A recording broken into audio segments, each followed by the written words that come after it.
Kalau ini pendidikan diri. Rumusnya pendidikan diri itu be tolerant with others and strict with yourself. Saya tulis ini besar-besar karena hari ini banyak orang yang dibalik. Banyak orang yang toleran dengan dirinya sendiri, kemudian strict dengan orang lain. Kalau sama dirinya sendiri dimaafkan terus, dicarikan alasan, dicarikan dalih. Tapi begitu sama orang lain, kakunya luar biasa. Orang lain tidak boleh keliru, tidak boleh minta maaf, tidak boleh. Itu yang kita lakukan hari ini, dan terjadi di mana-mana saling balas membalas. Terbalik. Harusnya kita toleran terhadap orang lain dan strict terhadap diri kita sendiri. Jangan dibalik.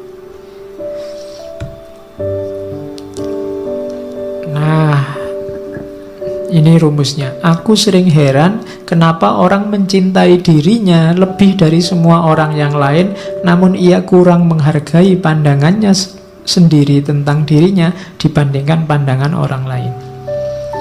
Ini nasihat sebenarnya untuk kamu jangan mudah terpengaruh oleh orang lain, jangan mudah terpengaruh oleh komentarnya orang, pandangannya orang terhadap dirimu. Kamu punya jati diri sendiri, tidak apa-apa. Orang ngomong apa aja, tidak usah terpengaruh. Logikanya orang itu lebih mencintai dirinya sendiri. Berarti apa? Lebih dengarkanlah pandanganmu sendiri. Jangan mudah tertipu oleh orang lain. Apapun yang dilakukan atau dikatakan orang, aku harus tetap menjadi zamrud dan mempertahankan warnaku. Ini urusannya jati diri. Hidup sama orang lain ya, toleran ya, tapi jati diri jangan hilang. Kamu punya identitas sendiri. Terus nasihatnya Markus, ya, awas ya, kamu jangan merendahkan dirimu sendiri. Teruslah rendahkan dirimu, wahai jiwa, maka segera peluangmu untuk mendapat kehormatan akan lenyap. Lama-lama identitasmu hilang dan kamu tidak akan dihargai orang. Setiap orang punya satu kehidupan. Milikmu sudah hampir habis gara-gara kamu singkirkan terus, kamu sisihkan terus identitasmu. Dan engkau tidak memperlakukan dirimu sendiri secara hormat, engkau malah mempercayakan kebahagiaanmu pada jiwa-jiwa yang lain. Ini tuntunan untuk kita tegas pada diri sendiri. Oke. Katanya Markus, saat bertindak jangan menunda-nunda, saat berkata jangan membingungkan orang lain, saat berpikir jangan sesat, latihan berpikir yang jernih, jiwamu jangan pasif atau agresif. Pasif itu tidak ngapa-ngapain, agresif itu menyerang orang lain. Hidupmu jangan hanya mencari keuntungan. Nah, ini rumusnya. Lakukan kebaikan segera, jangan ditunda-tunda. Kalau ada perlunya ngomonglah yang bisa dipahami orang dan bermanfaat. Jangan ngomong yang cuma membingungkan orang, apalagi menyakiti. Berpikirlah yang jernih. Kemudian mentalmu harus mental aktif, tapi tidak agresif, apalagi pasif. Aktif itu selalu mengejar, mencari yang lebih baik, lebih benar. Kalau agresif itu menyerang orang lain, nyari-nyari kesalahannya orang lain. Kalau pasif itu tidak ngapa-ngapain, nunggu takdir. Jangan pasif, jangan agresif. Terus hidup jangan hanya menggunakan kalkulasi untung rugi. Kamu akan kecewa. Kamu akan kehilangan banyak malahan. Setiap kali mau melakukan kebaikan, kalau kamu hanya nyari kalkulasi untung ruginya, akan ada sangat banyak hal yang terlewat dalam hidupmu nantinya. Maka Markus ngasih rumus 5 itu. Bertindak jangan ditunda, berkata jangan membingungkan, berpikir jangan sesat, jiwamu jangan pasif atau agresif, hidupmu jangan hanya mencari keuntungan. Kalau apapun yang kamu lakukan mencari keuntungan, yang ketemu justru adalah kerugian. Nah, ini rumusnya hidup. Ini enak kalau diceramahkan, kalau dijalankan berat. Ya, kalau ngomong kan enak, kamu mantuk-mantuk, oh iya pak, bener pak. Cuma ya nanti keluar dari sini ya kembali ke asal. Ya. Kindness is unconquerable. Kebaikan itu tidak terkalahkan selama without flattery or hypocrisy. Selama tidak dibarengi flattery, kesombongan atau kemunafikan. Kemunafikan berarti baiknya pura-pura. Flattery berarti baiknya berpamrih dipuji, untuk kamu bahan menyombongkan diri. Jadi kebaikan itu akan rusak kalau kemasukan flattery dan hipokrisi. Flattery berarti ada pamrihnya, dan hipokrisi berarti kamu sebenarnya tidak melakukan kebaikan, cuma pura-pura.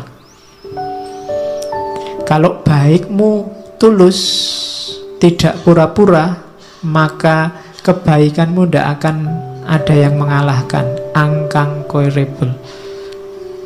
Mungkin pakai rumus ini yang dipakai oleh Markus, sehingga sedahsyat apapun kepahitan hidupnya, kesulitan yang dia hadapi, dia bisa bertahan sampai akhir dan jadi salah satu kaisar paling menonjol dari Romawi. Oke, selanjutnya saya bawa quote terakhir. Engkau selalu memiliki pilihan untuk tidak berpendapat. Ini nasihat untuk kita hari ini ya. Tidak ada yang nyuruh kamu tiap hari posting, tiap hari bikin status, tiap hari ngomentari statusnya orang lain. Engkau selalu memiliki pilihan untuk tidak berpendapat. Tidak berpendapat itu sah. Tidak perlu selalu susah payah atau membebani jiwamu dengan segala sesuatu yang tak dapat engkau kuasai. Hal-hal tersebut tidak membutuhkanmu untuk menilainya. Tidak usah gaya dikit-dikit. Menurut saya tokoh itu ngapain? Emangnya komentarmu yang mendengar siapa? Hal tersebut tidak butuh penilaianmu. Ngapain kamu capek-capek? Engkau punya pilihan untuk tidak usah berpendapat. Leave them alone. Mereka punya penanggung jawabnya sendiri-sendiri. Terkecuali suaramu berpengaruh didengar, baru ngomonglah.